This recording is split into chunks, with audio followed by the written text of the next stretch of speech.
Aidiling Muzangu ka may kui ay Chua Kabui Kungi Women President oina Lazari. Ngasi ako'y date 20 May 2026 Chua Kabui Village na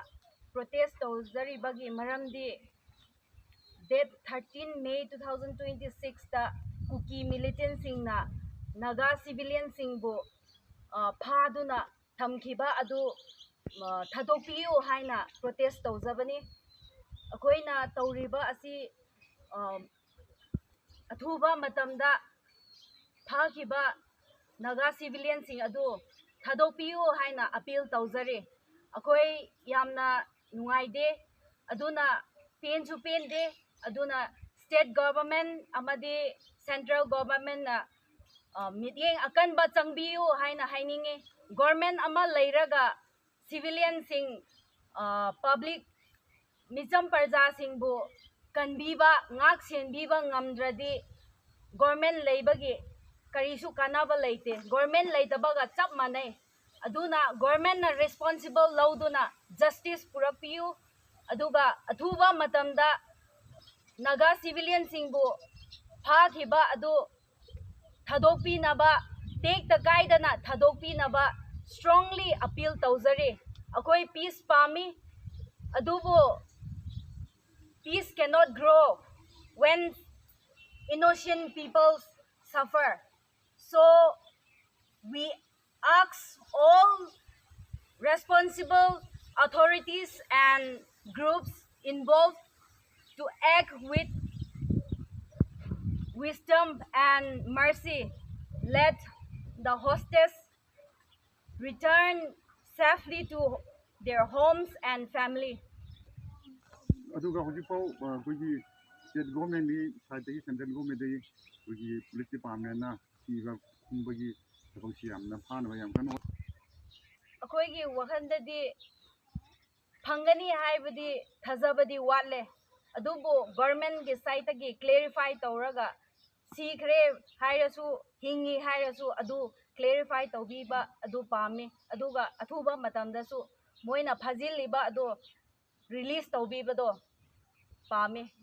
government da akoina justice tawbiyo achumba do puthopiraga mayamda nusi janana leibagi lainaba government na responsible ado lawbiyo haina hainingi tawi ay siwa church da men department da executive officer hojik yamna tamthiraba sumlaba sagi lachat tare adugumlaba wakhanna chenba mising-sina koibu kaisu khamjadaba innocent civilian sibu tamthina sigumba respect leitana minusi leitana happy hiba hojik phau masa phangde koi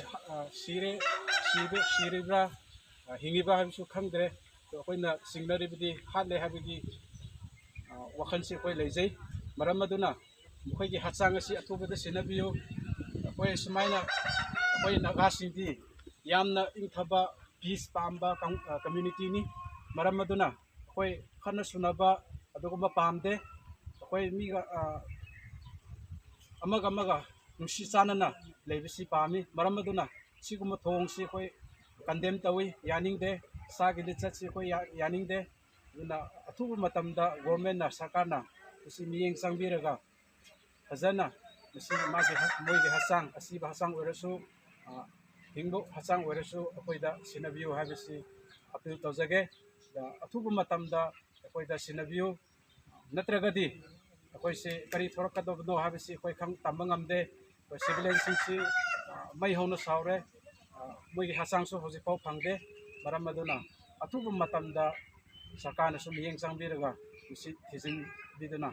akoida sinabiyo habisi akoi tawjage